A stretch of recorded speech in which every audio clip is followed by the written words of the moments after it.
Ladies and gentlemen, let me say this to you. Cleveland was the best location in the nation. It is my home, under the leadership now of the great Mayor Frank Jackson.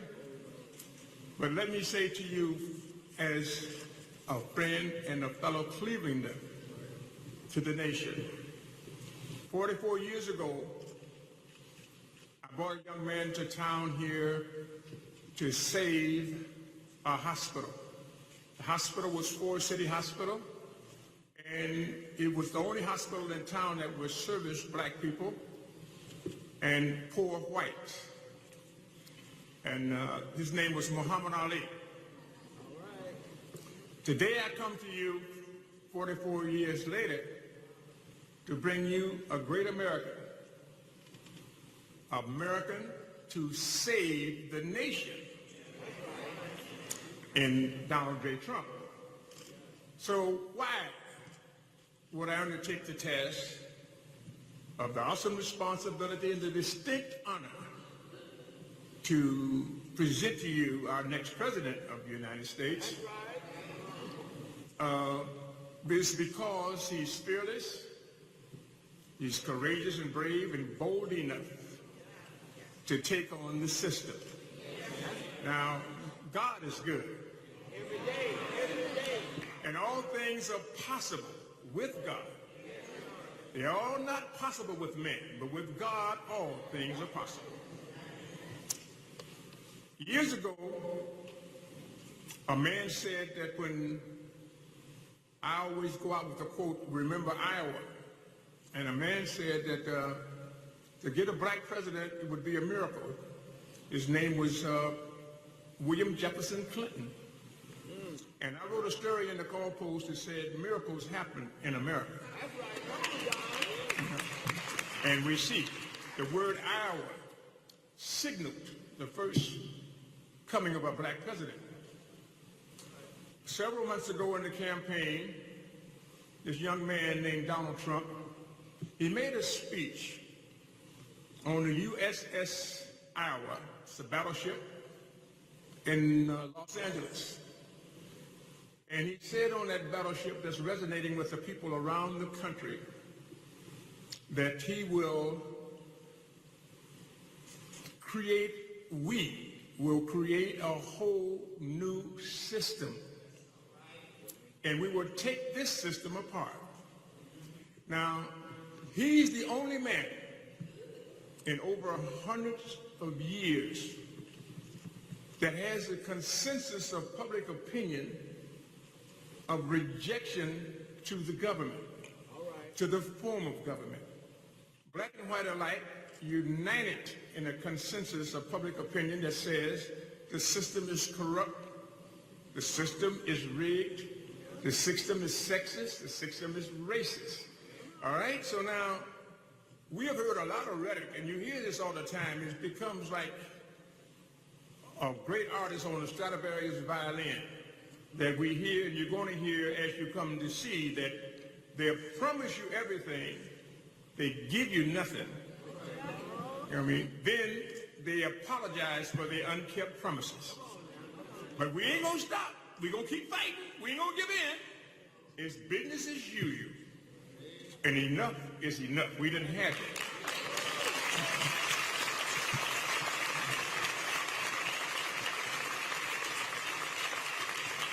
Donald J. Trump, I know his father Fred is smiling now. You know that, Fred is looking at you now, The spirit is loud and clear that we will create a whole new system. We will take this system apart and we will make America great again. All right? What does that mean? That means this, and this is why I want people to put themselves and their country and their children before the party. John F. Kennedy said sometimes party loyalty asks too much. This is a coming of a man who has taken on a system that is awesome and ingeniously put together, a system of control, the mindset, the behavior, the attitude, the institutions, the law, and then they have the judges in the courts that uphold the law that makes right wrong and wrong right. You know? He undertook that challenge, and from his lips to God's ears, he says we will create a whole new system. He said, I understand this system, and we will create a whole new system. What has happened? The whole country and the world is in shock. The first when he started out, everybody was laughing. He's a buffoon. He's a reality show. You know what I mean? He's self-sensualizing promoter of himself. Everybody was saying all these different things when he entered the ring to defend America, the principles of freedom, justice, and equality, and to be able to give the government back to the people, we the people.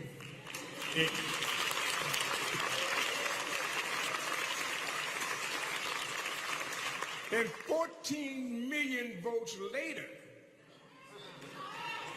and after beating 17 opponents, we let 16 go because we don't want to be braggadocious. You know, so he now is the nominee. Now you got to understand something. The party doesn't want him. The system doesn't want him. The lying politicians doesn't want him. And you got to understand that he's here by the will of the people.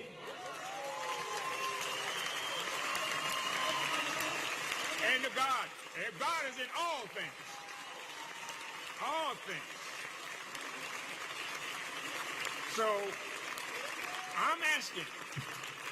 I love you. I love you. And it means so much to me for a man that is walking in the shoes.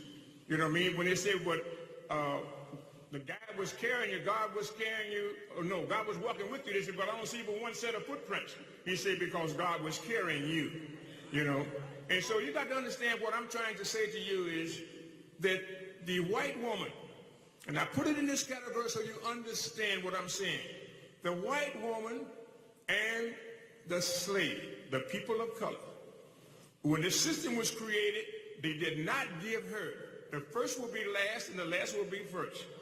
The white woman did not have the rights, and she still don't have the rights. And people of color don't have their rights. Those are the left outs. Donald Trump says, no, we're going back to inclusiveness. Everybody counts. So that's why when I see them try to ridiculize him or to try to ostracize and pervert, I want you to understand every white woman should cast their vote for Donald Trump, not for Donald Trump the man, but to knock out the system to help him to get their rights, you know, and be able to deal with it. And I'm appealing to all the blacks because their vote is given away cavalierly, lackadaisically, with no redeeming factor, and they have claimed the vote by party that you got to vote this way, you know, and this is what you do, but you have nothing. He is a doctor of humanness. A doctor, how do you cure a disease? When you are a scientist, how do you discover the science of the fact of what you're trying to do in an evolution of time and progress? You examine the facts, the climate. You try to find out what originates, where does it come from? It's just like they're trying to do now with Zika and cancer. You want to find every way that you can to get it. Then you go to the cause. We are treating the effects, not the cause. He is the only man that has took on that awesome that responsibility that says why. And when he says why, he had to be able to demonstrate to blacks and the white woman, the two left outs, and all the freedom-loving white men that we must put him in the office so we can get a chance for America to operate on what America was founded in. A new nation, conceived in liberty, and dedicated to the proposition that all men and women are created equal.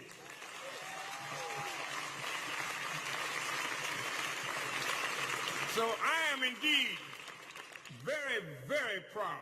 I feel honored and privileged that I have this opportunity to speak to you And I'm telling all of my brothers, I understand they're looking for a position where they could be close to whoever would be the president or what they can do.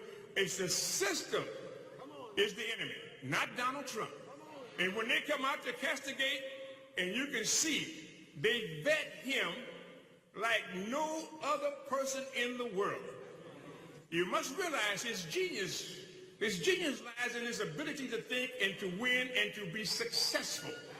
All right, so if he's a businessman, you don't vet him like you would do a politician. All right, but they do. They vet him like he's a politician because he takes nothing and made something out of it. Everything that they would condemn that would be looked upon as some type of desecration and economic exploitation, he would just flip the coin and make it a successful occupation. That's the businessman. We want to do the same thing with our country. You know what I mean? We want to do our same thing with our country. I go around the world. I got leaders around the world. Presidents call me like I'm a leader or something because they can say things to me off the cuff that they can't say politically correct. He don't care about no political correctness. He wants right, justified right. And that's why I will walk with him, talk with him, and plead to the people to understand the system is the problem. And he's the only gladiator that will take on the system like the David and the Goliath to be able to throw this system out and create a new system where it encompasses all women, people of color, blacks, and all freedom-loving people coming together to support themselves under the leadership of the dynamic, the human man that will fight for your rights, Donald Trump. This is what we want, and this is what America needs. America needs Donald Trump. We need Donald Trump, especially black people. Because you got to understand, my black brothers and sisters, they told me, you got to try to emulate and imitate the white man, and then you can be successful. So we tried that. So you say, if you can get some money, you can do this here. I told Michael Jackson, I said, if you're poor, you are a poor Negro. I would use the N-word. But if you're rich, you are a rich Negro. If you are intelligent, intellectual, you're an intellectual Negro. If you are dancing and sliding and gliding, Negro, you are dancing and sliding and gliding Negro. So dare not alienate because you cannot assimilate. So, you know, you're going to be a Negro till you die. So when you deal with the reality of what life really means, I learned the lesson from that because I've been on both sides of the area. When I come out the penitentiary, I had a congregation waiting for me similar to this with the leaders of our community asking me to save the hospital. And it does my heart good, my heart reflecting nostalgically. It's a joy to me when we saved Cleveland and be able to let the leaders come from Carl, Burton, Stokes, and all the rest of them that would come up in there to change things in Ohio, the great state of Ohio, to come here today to bring a man that says we're going to change the nation.